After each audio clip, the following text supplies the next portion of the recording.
Why do they treat me like this? Master, is kindness truly a weakness? The young disciple's voice trembled, a mix of frustration and sorrow. He sat before his teacher, a venerable monk whose wisdom seemed as infinite as the stars. Outside the temple, the sun was setting, casting golden rays through the cracks in the wooden walls. This light formed a stark contrast to the storm brewing in the disciple's heart. The disciple was known in the village for his boundless generosity. He carried heavy loads for strangers. He shared his food with the hungry. He never turned down a plea for help. At first, his actions brought him admiration. Villagers would nod approvingly as he walked by. Mothers would tell their children, "Be kind, like him." But as time passed, the disciple noticed a troubling change. Requests turned into demands. Gratitude faded into entitlement. A merchant once praised him for helping with his wares. Now, the same merchant barked orders, expecting the disciple to unload his goods without so much as a thank you. Children who once smiled at him began mocking him, sensing his reluctance to defend himself. It wasn't just the villagers.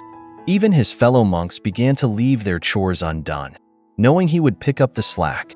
One evening, burdened by his confusion and hurt, the disciple knelt before the master and poured out his heart. "Master, I thought kindness was a virtue, the essence of compassion as you taught us.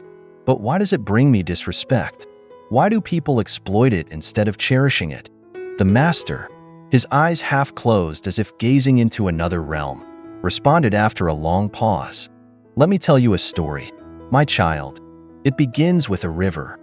The disciple leaned forward, eager to listen. But before the master continued, he turned his gaze directly at the disciple. "Remember this, kindness without wisdom is like rain without a riverbed. It nourishes at first but soon floods and destroys." The master's story unfolded like the gentle flow of a stream, yet its meaning struck like the rush of a waterfall. He spoke of a river that gave endlessly to the forest. It quenched the thirst of animals. It nourished trees. It refreshed travelers. But over time, the animals muddied its waters. The trees extended their roots too deeply. Travelers left behind their waste. The river, once vibrant and clear, became a shadow of its former self. "Why do they treat me this way?" the river lamented to the forest. "I only wanted to give." And the forest replied, the master said, "Because you never set boundaries."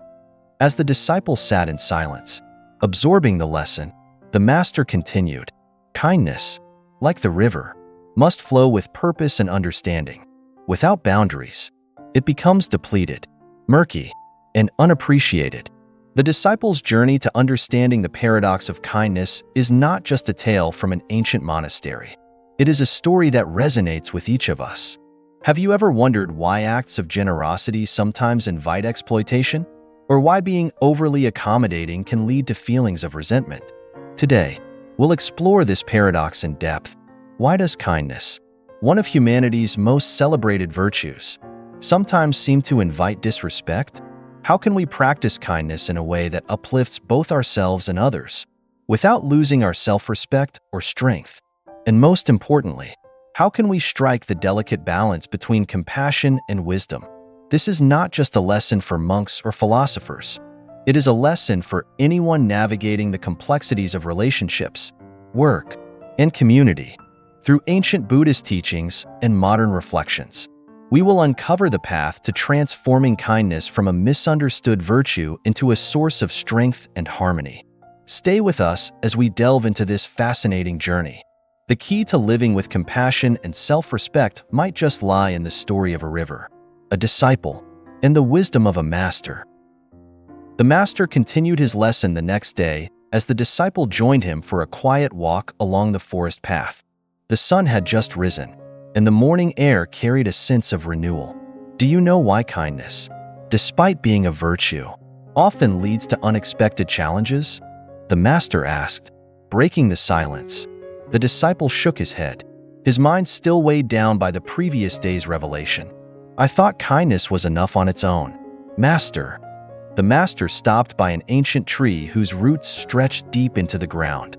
"Kindness is indeed powerful," he said, placing a hand on the tree's trunk. but its strength lies in its foundation. Without discernment, kindness can crumble like a house built on sand. The disciple furrowed his brow. But how can kindness, something meant to heal and connect, lead to hurt and disrespect? The master gestured toward the tree. This tree provides shade. Its roots prevent the soil from eroding. Its fruit nourishes those who pass by. But what if someone came with an axe to cut it down? Should the tree stand still and allow it? The disciple hesitated. No, it would lose its ability to give. Exactly, the master said. Even the most giving entities must protect themselves to continue giving. Kindness without wisdom invites imbalance. It signals to others that there are no limits, no boundaries, and some will exploit this. They continued walking, and the master elaborated. People are mirrors. They reflect what they perceive.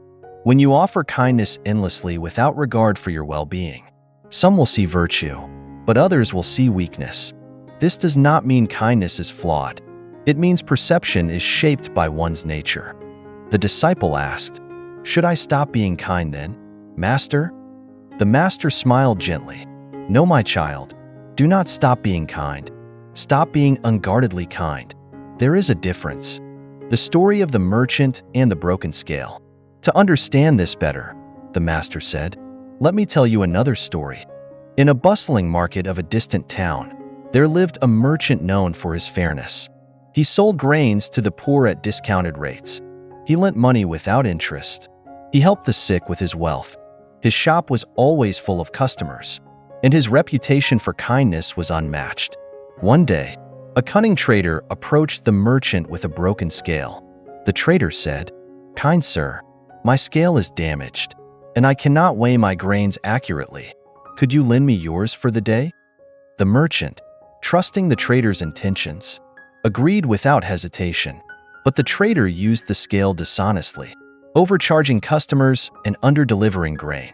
When the truth surfaced, the customers blamed the merchant, for it was his scale that had been used. The merchant, devastated, confronted the trader. The trader laughed and said, "Your kindness was your undoing. You trusted me without considering the consequences." The master paused after telling the story, letting the weight of the lesson settle over the disciple. "You see, my child," he said, "kindness without discernment not only harms you but can also harm others." The balance of wisdom and compassion. The disciple walked in silence, absorbing the master's words.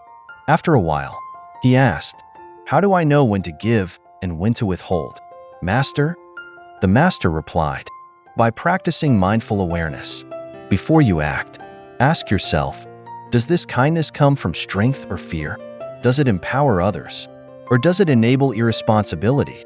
True kindness uplifts both the giver and the receiver. It must flow like a river, nourishing, but not to the point of self-depletion. The disciple nodded, his mind clearer now. "I think I understand. Master, kindness is not about always saying yes, but about knowing when to say no with love." The master smiled. "Precisely. Kindness, when rooted in wisdom, becomes a source of strength, not vulnerability, and that strength commands respect." Introducing the paradox. As the disciple reflected on the teachings, the master turned to him. "Remember, the paradox of kindness is that it must be both soft and strong. Like water, it must adapt but also carve through stone. When you master this balance, you will find that kindness transforms not just the world around you, but also your inner self." And so, the disciple began his journey of understanding, not just of kindness, but of himself. It was the beginning of a transformation that would ripple through his life and the lives of those he touched. Stay with us as we delve deeper into the delicate balance between compassion, wisdom, and self-respect. The disciple sat under a tree, contemplating the master's words, when he remembered a question that had long troubled him. "Master," he asked later that evening, "why do some people exploit kindness? Is it because they are inherently unkind? Or is there something deeper at play?" The master, as always, responded with a story, the tale of the unbalanced scales.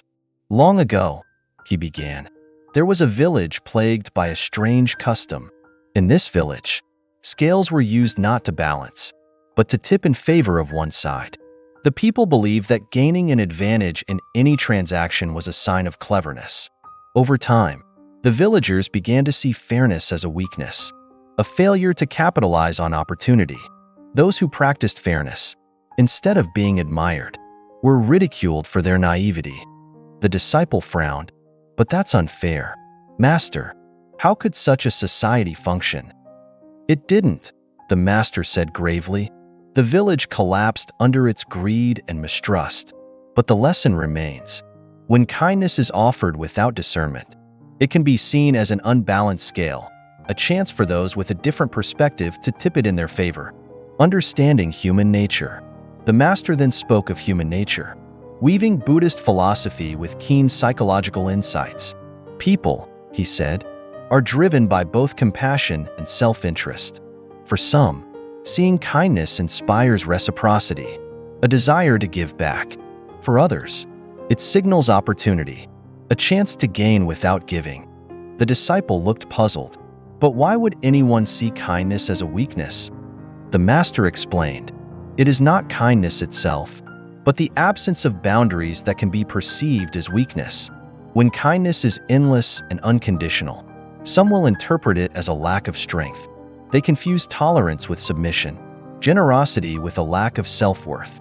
This is why even the most compassionate beings, including the Buddha, set clear boundaries." The master paused, letting the disciple reflect before continuing. The roots of exploitation. Exploitation, the master continued, often arises from ignorance and fear. Ignorance of the giver's value and fear of scarcity. When people take without giving, it is often because they lack awareness of the harm they cause, or fear they may lose out if they do not seize the opportunity. These actions are not just faults, but also reflections of their own suffering. The disciple nodded, his understanding deepening. "So, Master, by allowing myself to be exploited, I'm not helping anyone, not even those who exploit me." "Precisely," the master said. "True compassion sees beyond immediate actions and aims to reduce suffering in the long term. By setting boundaries, you not only protect yourself, but also guide others towards self-awareness and balance." The two faces of kindness. The master shared an important teaching. Kindness has two faces. One is nurturing, soft, and accommodating. The other is firm, strong, and protective. Both are necessary. Without the nurturing face, kindness becomes cold and unfeeling. Without the firm face, it becomes naive and unsustainable. To illustrate this, he told the disciple of the Bodhisattva Avalokiteshvara, the embodiment of compassion. Avalokiteshvara does not give endlessly without discernment, the master said.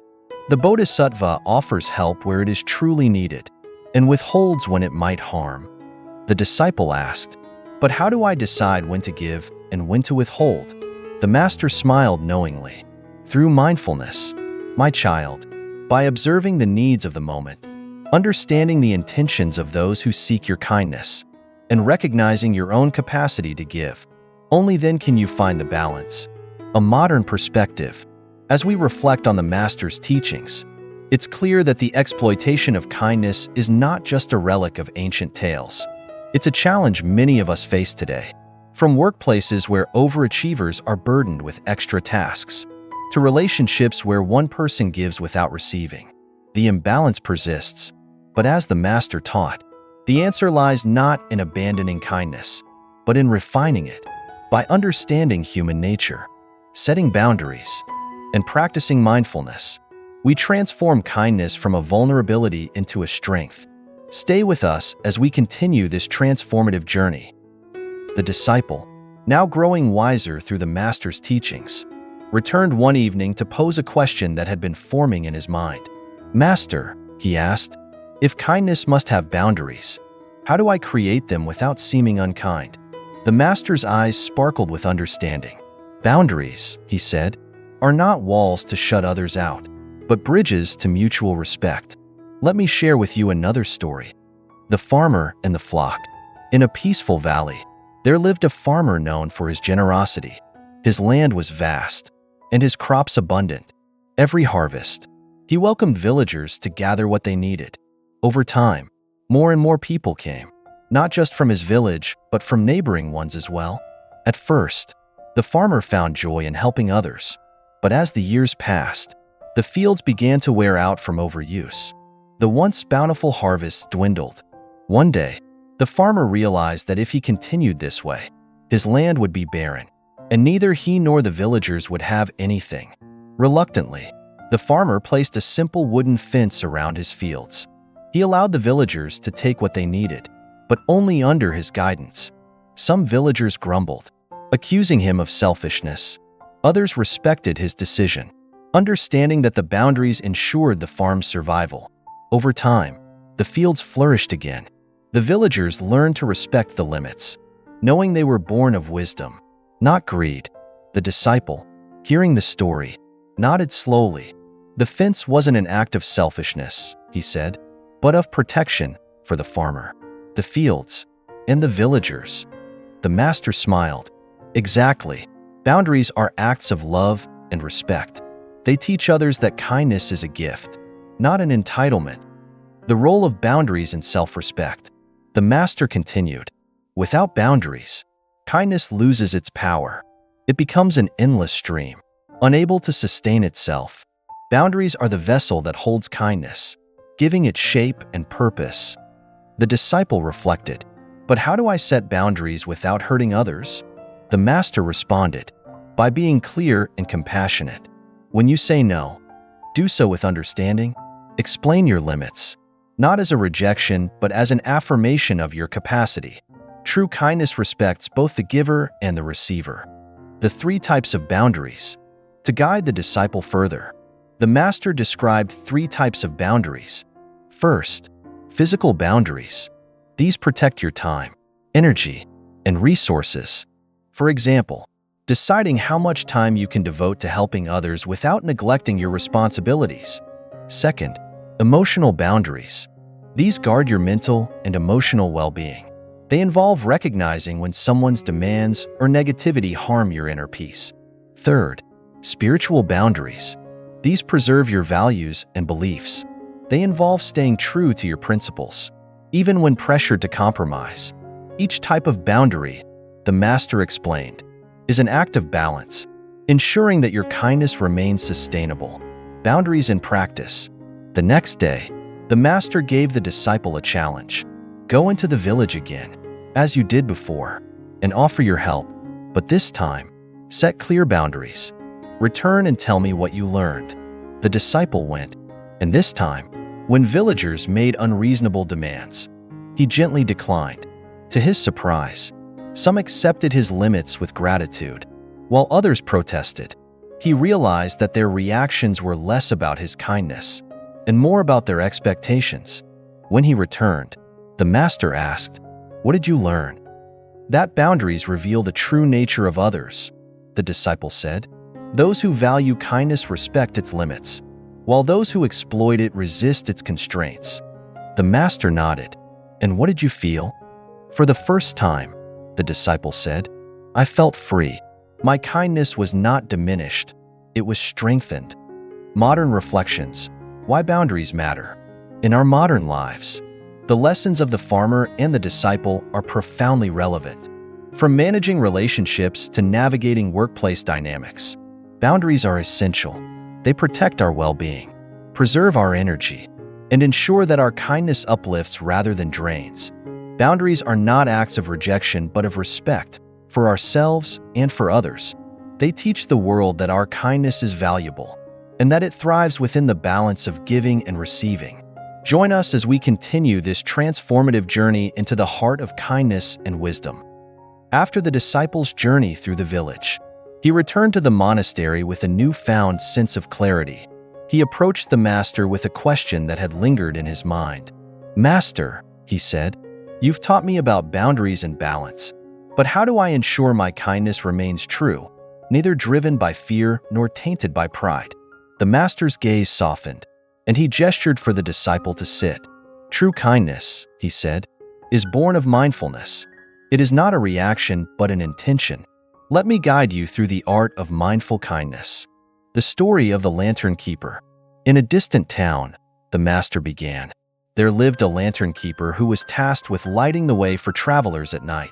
He diligently tended to his lanterns, ensuring they burned brightly. But one evening, as he worked, a stranger approached him. "Why do you light these lanterns?" the stranger asked. "Do you hope for the traveler's praise?" The lantern keeper smiled. "No, I light them because it is my purpose. Whether travelers praise me or not, my task remains the same." The stranger frowned. "But what if the travelers do not care for your effort? What if they extinguish the lanterns out of spite?" The lantern keeper replied, "Then I will relight them. My kindness is not dependent on their actions, but on my intention to guide them safely." And so, the lantern keeper continued his work, unmoved by praise or disdain, guided only by his purpose. The disciple, hearing the story, asked, "Is that what mindful kindness means, Master? To act without attachment to the outcome?" The master nodded. "Yes, my child. Mindful kindness arises from clarity of intention. It is free of the need for recognition or reciprocation. It flows not from fear or pride, but from a deep understanding of purpose." The pillars of mindful kindness. The master explained that mindful kindness is built upon 3 pillars. First, intention. Understanding why you are being kind. Is it to alleviate another's suffering or to seek approval? True kindness comes from a desire to uplift, not to be validated. Second, awareness. Observing the context and the needs of the moment. Kindness is not a one-size-fits-all solution. It requires discernment to know what is truly helpful. Third, balance. Ensuring that your kindness does not deplete you. Giving must come from abundance, not scarcity. A depleted spirit cannot sustain genuine compassion. Practicing mindful kindness. The master then gave the disciple practical steps to cultivate mindful kindness. Pause before acting. Before you offer help, the master said, pause and reflect. Ask yourself, am I acting out of compassion or obligation? Will this action serve the greater harmony, or will it create imbalance? Mindfulness begins with reflection. Observe without judgment. When you encounter others, observe their needs and intentions without labeling them as good or bad. Kindness rooted in understanding is more effective than kindness based on assumptions. Let go of expectations. Do not cling to the outcome of your kindness, the master advised. Whether it is met with gratitude or indifference, let your actions be guided by purpose, not by the reactions of others. Practice self-care. Nurture yourself as you nurture others. A river that does not replenish its source will eventually run dry. Mindful kindness in everyday life. The disciple, eager to apply these teachings, asked, Master, how can I practice mindful kindness in my daily life? The master replied, kindness begins with the small moments. When someone seeks your help, pause and consider their request. Offer what you can, but not at the expense of your well-being. Speak kindly, but also truthfully. Remember that saying no, when necessary, is as much an act of kindness as saying yes. The disciple reflected on these words. So kindness is not just about giving, but about giving wisely. The master smiled. Yes, my child, and when you practice mindful kindness, you will find that it not only uplifts others, but also nourishes your own spirit. The modern relevance of mindful kindness. In today's fast-paced world, the principles of mindful kindness are more important than ever. We are often pulled in many directions by work, relationships, and societal expectations. It is easy to fall into the trap of giving endlessly, hoping to meet the demands placed upon us. But as the master taught, kindness must be intentional, aware, and balanced. By practicing mindful kindness, we create a ripple effect. Our actions inspire others to act with compassion, and our boundaries teach others to respect kindness as a gift, not a right. A call to action.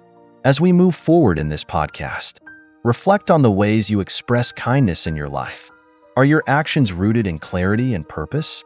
Do they uplift both you and those around you? Or do they leave you feeling depleted and unappreciated? In the next part, we will explore how to integrate these teachings into relationships, work, and community, transforming kindness into a source of strength and harmony. Stay with us as we continue this journey of self-discovery and compassion. The disciple, now armed with the wisdom of mindful kindness, asked the master about a challenge that troubled him deeply. "Master," he said, "it is easier to practice kindness with strangers. But what about those close to us, family, friends, and loved ones? Why is it that the ones we care for most often misunderstand our intentions, or even take us for granted?"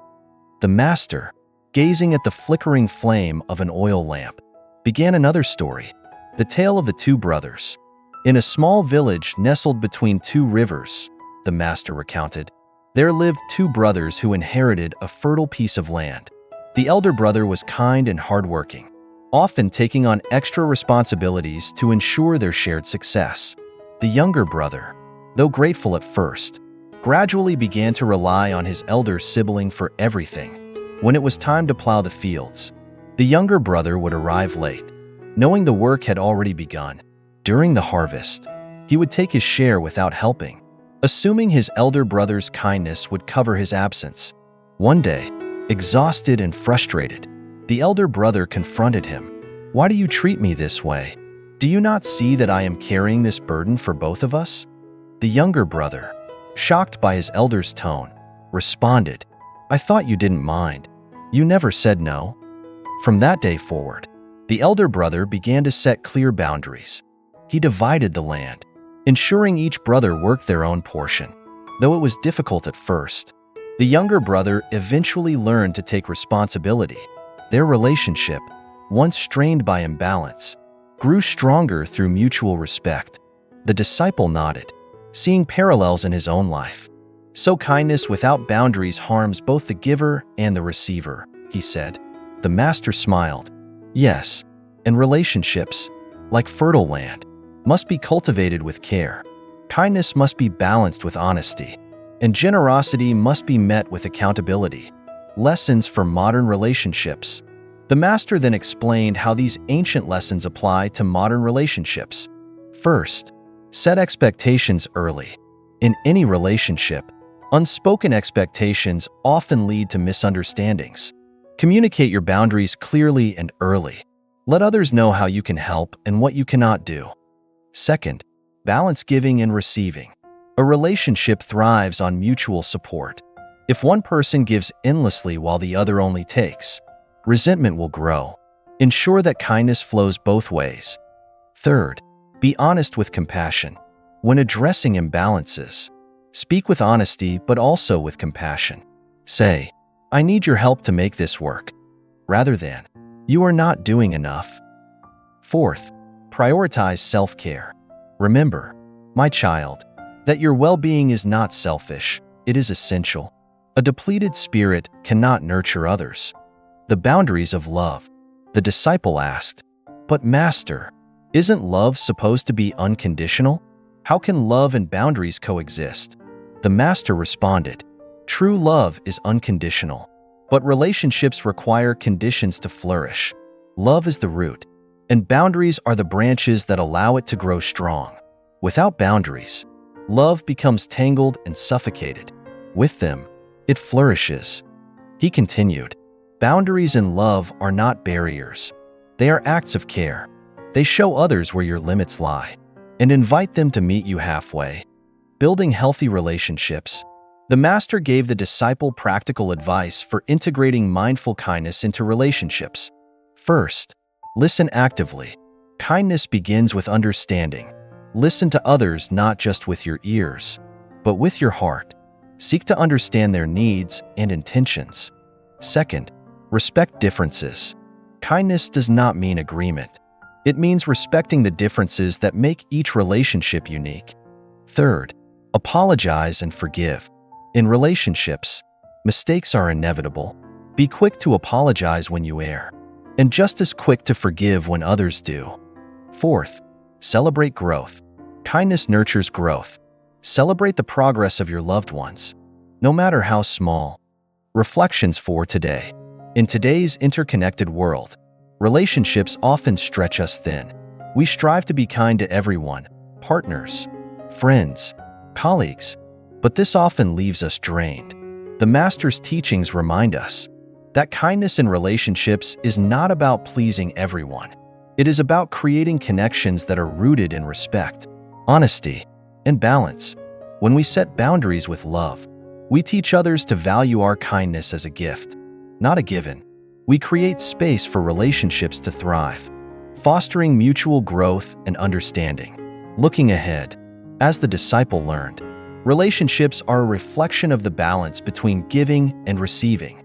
In the next part of this podcast, we will explore how kindness can be integrated into work and community, creating environments where compassion and respect thrive.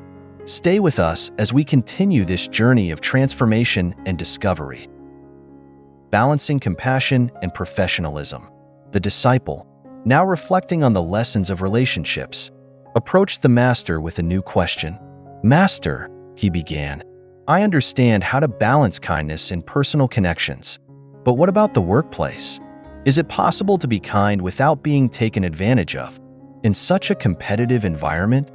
The Master, smiling knowingly, said, The workplace, where kindness often meets its greatest tests. Let me share with you the story of the weaver and the merchants."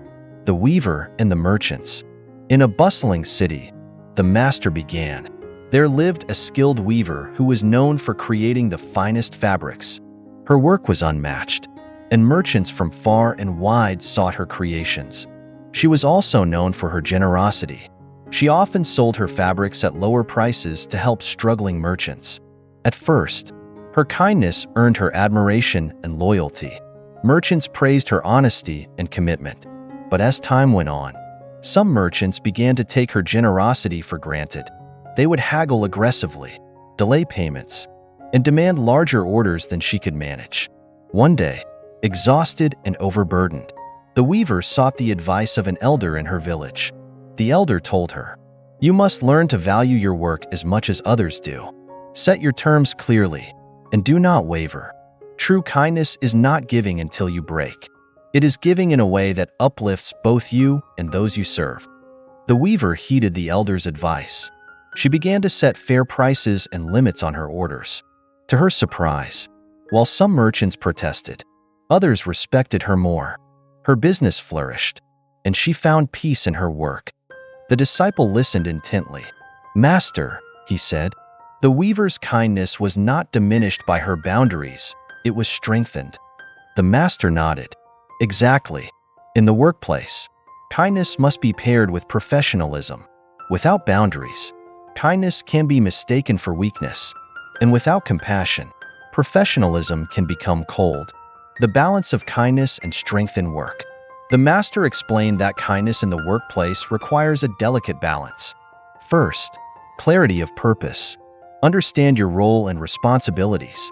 Be kind, but do not stray from your purpose to meet unreasonable demands. Second, fairness over favoritism. Kindness is not about pleasing everyone. It is about treating all with fairness and respect, even when making difficult decisions. Third, setting limits. Like the weaver, set clear boundaries. Communicate them confidently and calmly. Limits are not barriers. They are guidelines for mutual respect. Fourth, acknowledging efforts. Kindness is also about recognizing the contributions of others. A simple thank you or acknowledgement can inspire loyalty and trust. Practicing kindness in work environments. The Master shared practical steps for cultivating kindness in professional settings. Be firm but fair. When declining requests or setting limits, do so with respect. Say, "I wish I could help, but my current workload doesn't allow it." Instead of a curt no, model the behavior you seek. Demonstrate the balance of kindness and professionalism in your actions. When others see this balance, they are more likely to emulate it. Protect your energy. Work environments can be demanding. Take breaks, prioritize tasks, and delegate when needed. Kindness to yourself is just as important as kindness to others. Empower rather than enable. Help others grow by encouraging responsibility. For instance, guide a colleague on how to complete a task, instead of doing it for them. Modern workplace challenges. In today's fast-paced work environments, The principles of kindness are often tested. Overachievers may be given more work simply because they won't say no. Team players may find themselves doing more than their fair share. The master's lessons remind us that kindness must be purposeful and balanced to thrive in such settings. Kindness is not about self-sacrifice. It is about creating a culture where respect, collaboration, and growth are prioritized. By setting clear boundaries and practicing mindful compassion, we uplift ourselves and those we work with. Looking forward, as the disciple learned, the workplace is not a place to abandon kindness. It is a place to refine it. In the next part of this podcast, we will explore how kindness can be integrated into communities, inspiring collective growth and harmony. Stay with us as we continue this journey of compassion, wisdom, and transformation. The disciple, after his lessons on relationships and work, now sought to understand how kindness could extend beyond the individual to the community. "Master," he asked, "how can one person's kindness make a difference in a world so vast and complex? Can it truly inspire change?" The master, smiling gently, replied, "Kindness, my child, is like a single drop of rain. Alone, it seems small, but when it joins with others, it creates rivers that shape the land. Let me tell you the story of the gardener and the village." The gardener and the village. Long ago, the master began, there was a village surrounded by barren lands. The soil was dry, and the villagers struggled to grow even the smallest crops. In this village lived a gardener with a deep love for nature. While others lamented the harsh conditions, she began to plant a small garden near her home. At first, the villagers mocked her efforts. "Why waste your energy?" they said. "Nothing grows here." But the gardener continued, nurturing her plants with care and patience. Over time, her garden flourished, its vibrant colors a stark contrast to the barren landscape. The villagers, inspired by her success, began to plant their own gardens. The barren lands slowly transformed into a patchwork of green. The gardener's single act of kindness to the land and to herself had sparked a movement that revitalized the entire village. The disciple listened, his eyes wide with realization. "Master, her kindness was like a seed. It grew into something far greater than herself." The master nodded. "Exactly. Kindness in a community is not about grand gestures. It is about small, consistent acts that inspire others." The ripple effect of kindness. The master explained how kindness spreads in a community.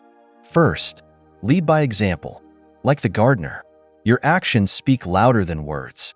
When others see your kindness, they are more likely to emulate it. Second, create safe spaces. Kindness thrives in environments of trust and respect. Foster spaces where people feel valued and heard. Third, celebrate collective efforts. Recognize and honor the contributions of others. A simple acknowledgement can motivate and inspire. Fourth, encourage self-reliance. True kindness empowers others to help themselves. Teach, guide, and support, but avoid creating dependence. Practicing kindness in the community. The disciple asked, "Master, how can I begin to practice this kind of kindness?" The master offered practical advice. Start small. Look around your community and identify a need you can address. It could be as simple as cleaning a neglected park or helping a neighbor. Build connections. Kindness grows through relationships. Get to know those around you. Listen to their stories and understand their challenges. Be consistent. Acts of kindness are like drops of water. Alone, they seem insignificant, but over time, they create change. Be patient and persistent. Inspire, don't enforce. Kindness cannot be demanded. Share your vision and invite others to join, but respect their choice. Overcoming challenges in community kindness. The disciple then asked, "Master, what if my kindness is met with resistance or indifference?" The master replied, "Kindness in a community often faces challenges. Some may mistrust your intentions, while others may dismiss your efforts. Do not let this discourage you. Remember the gardener. She did not plant her garden for approval, but out of love for the land. Focus on your purpose. and trust that your kindness will find its way. Modern reflections. In today's interconnected world, communities are more diverse and complex than ever. The Master's teachings remind us that kindness in a community starts with understanding and respect. It is not about fixing everything, but about contributing to the greater good in meaningful ways. From volunteering for local causes to supporting small businesses, every act of kindness has the potential to inspire change. It creates a ripple effect, encouraging others to act with compassion and responsibility.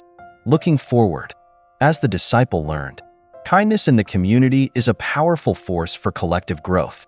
In the next part of this podcast, we will explore how to balance kindness and strength in moments of conflict, transforming challenges into opportunities for understanding. Stay with us as we continue this journey of wisdom and compassion. The disciple, now deeply immersed in the Master's teachings, approached with a question that weighed heavily on his mind. "Master," he began, "I understand how to practice kindness in relationships, work, and community. But what about moments of conflict? How can one remain kind when faced with anger, criticism, or injustice?"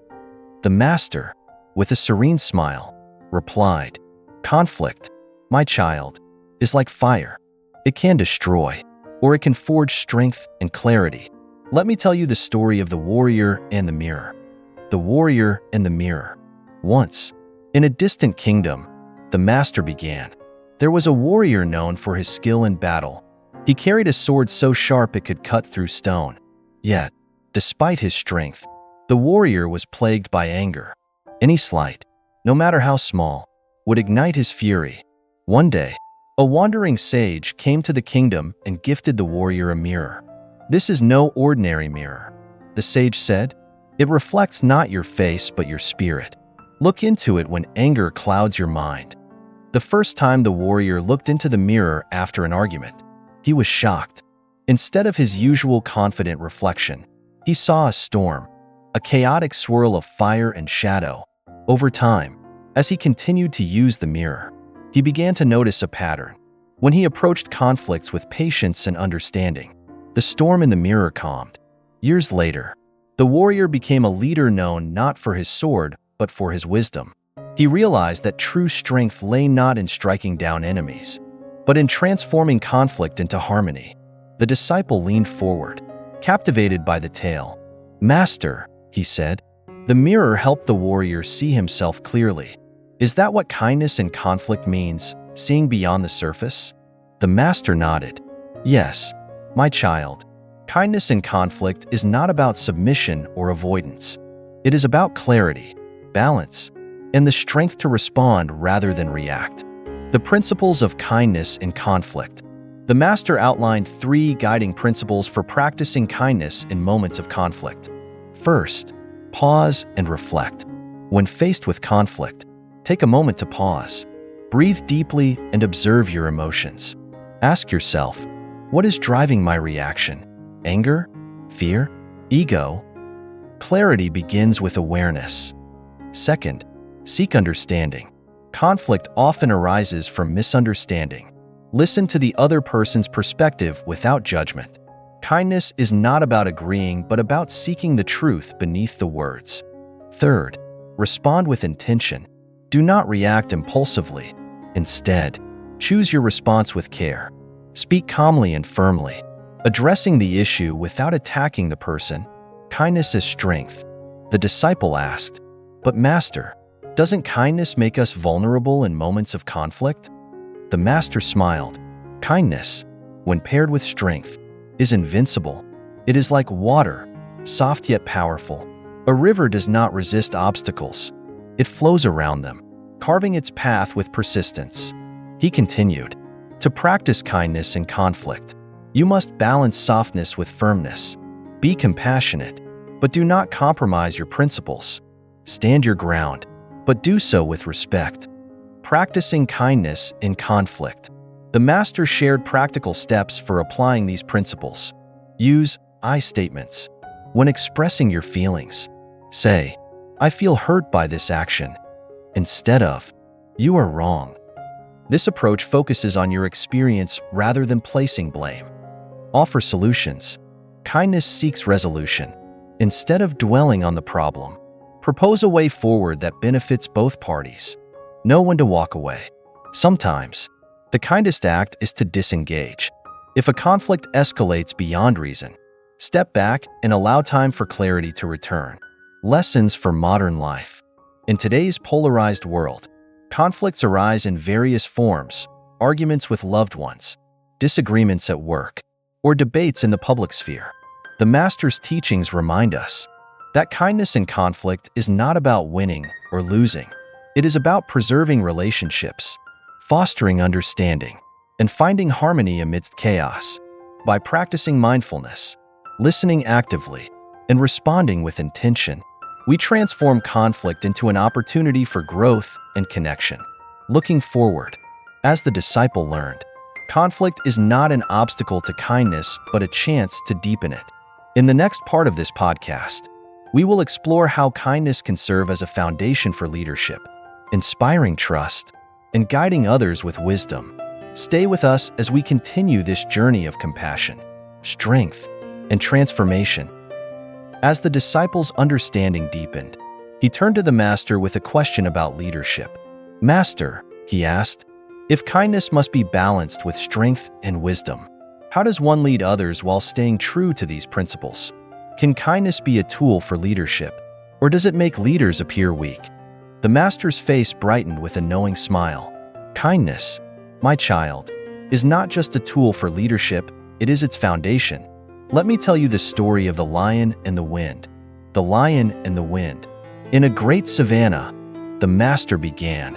There was a lion who ruled over the land. His strength was unmatched, and his roar could silence the fiercest storms. Yet, he was wise and ruled with kindness, ensuring peace among the animals. One day, a fierce wind swept through the savanna, uprooting trees and scattering herds. The animals, terrified, came to the lion for guidance. Some demanded immediate action. "Fight the wind with your might." Others panicked, saying, "Flee to the mountains." The lion, calm and resolute, observed the chaos. Instead of roaring or running, he led the animals to a sheltered valley where they could wait out the storm. He spoke gently but firmly, encouraging them to stay united and patient. When the wind finally subsided, the savanna recovered, stronger than before. The animals marveled at the lion's wisdom. "He is not just strong," they said, "but wise and kind. He leads not through fear, but through trust." The disciple, captivated by the story, asked, "Master, was it the lion's kindness or his strength that made him a great leader?" The Master replied, "It was neither alone. It was his ability to balance them." True leadership is not about commanding obedience. It is about inspiring trust through kindness and guiding with wisdom. The role of kindness in leadership. The Master explained that kindness is an essential quality of effective leadership. First, building trust. Kindness fosters trust. When people feel valued and respected, they are more likely to follow and support their leader. Second, inspiring loyalty. A kind leader earns loyalty not through fear, but through genuine connection. This loyalty endures even in challenging times. Third, empowering others. Kindness empowers others to grow. A leader's role is not to overshadow, but to uplift. Fourth, fostering unity. Kindness bridges divides. In moments of conflict, it unites people by focusing on common goals. Balancing kindness and authority. The disciple asked, "But Master, can a leader be too kind? What happens when kindness is mistaken for weakness?" The Master smiled. "A kind leader is not a passive one. Kindness must be paired with clarity and decisiveness. A leader must be firm when needed, but always act with compassion." He continued, "Strength without kindness breeds fear. Kindness without strength invites chaos. Together, they create harmony." Practicing kind leadership. The Master offered practical steps for leading with kindness and wisdom. Lead by example. Demonstrate the behavior you wish to see in others. Kindness begins with your actions. Listen actively. A kind leader listens to understand, not just to respond. This builds trust and shows respect.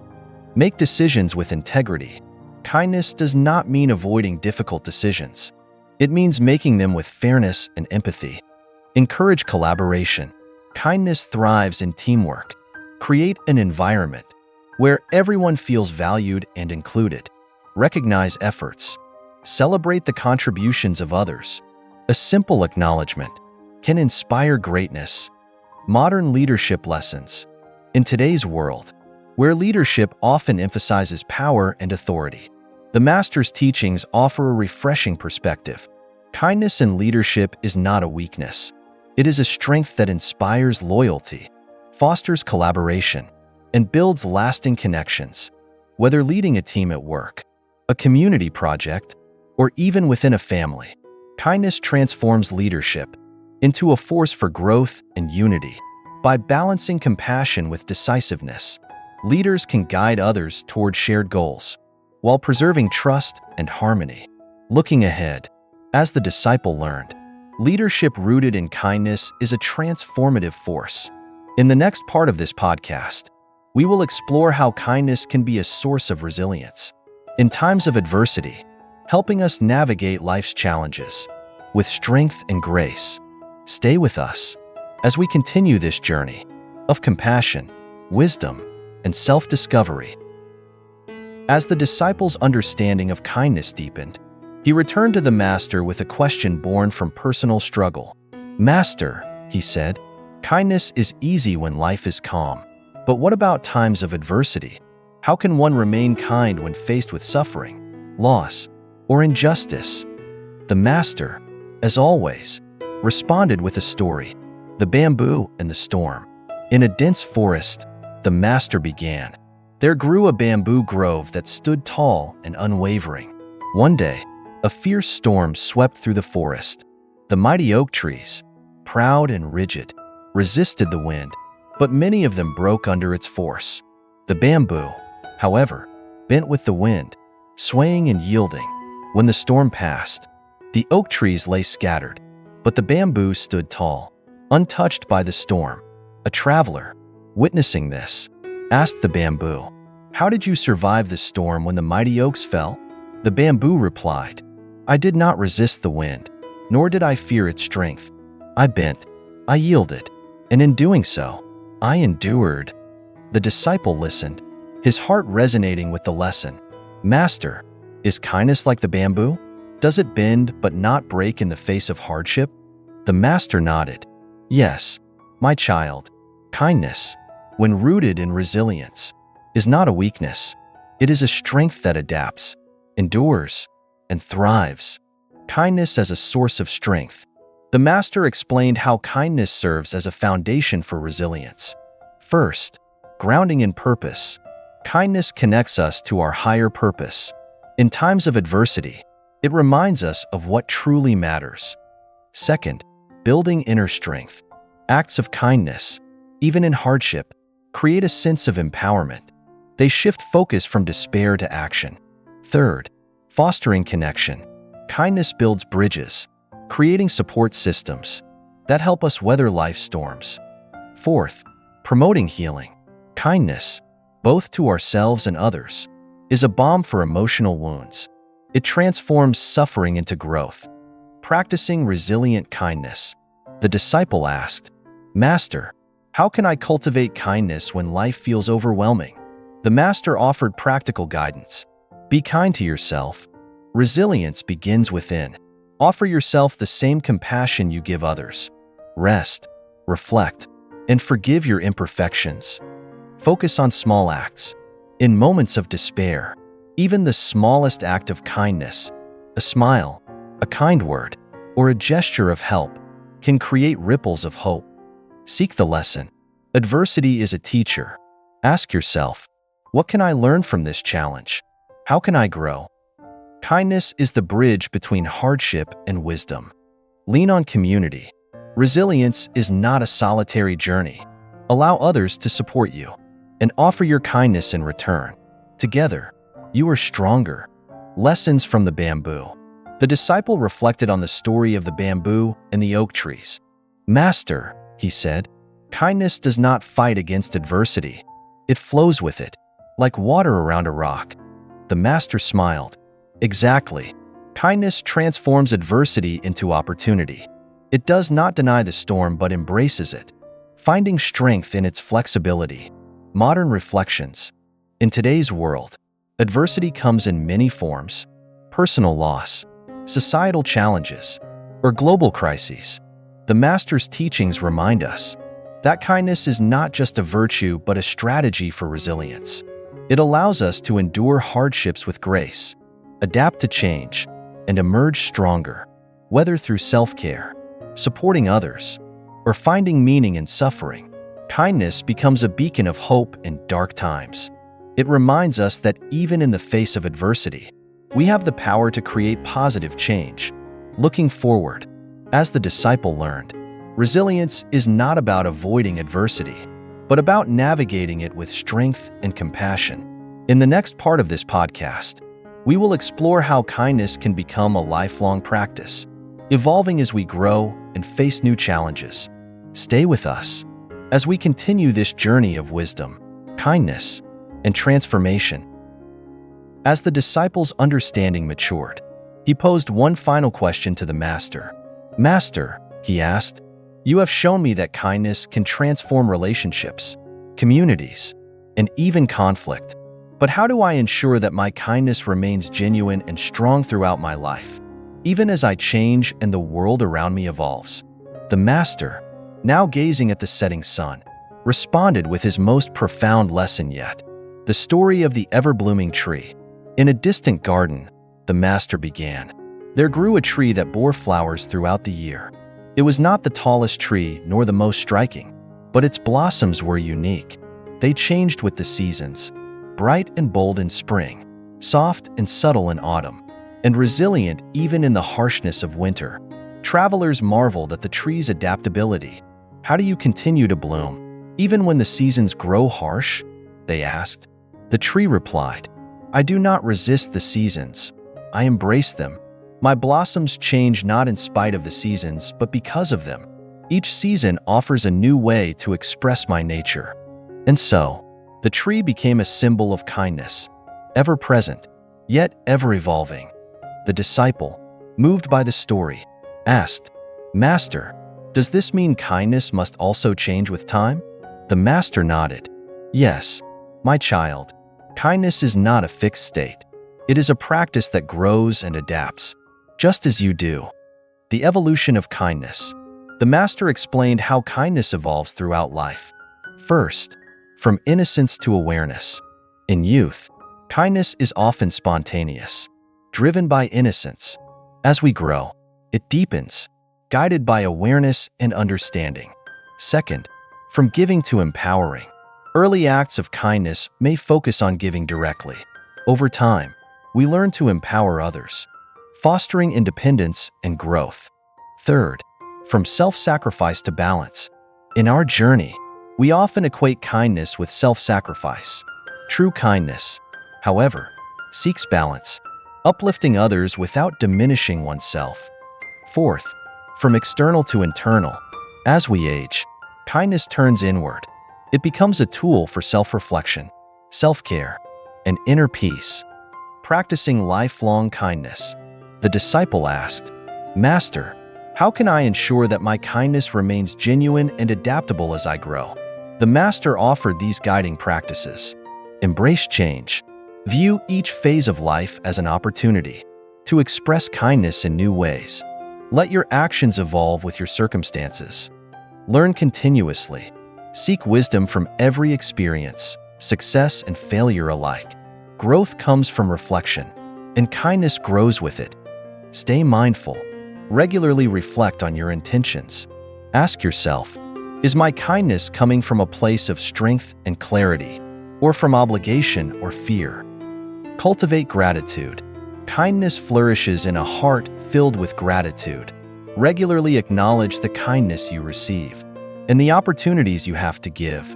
Teach and inspire. As you grow, share your journey with others. Inspire the next generation to practice kindness with wisdom and balance. Kindness through generations. The disciple then asked, "Master, can kindness truly leave a lasting impact beyond our own lives?" The master smiled. "Kindness, my child, is like the blossoms of the ever-blooming tree. While they may fall with the seasons, they nourish the soil, making it richer for those who come after. Each act of kindness you sow creates a legacy of compassion that endures long after you are gone." Modern reflections. In a world that is constantly changing, the Master's teachings remind us that kindness is not a static trait but a dynamic practice.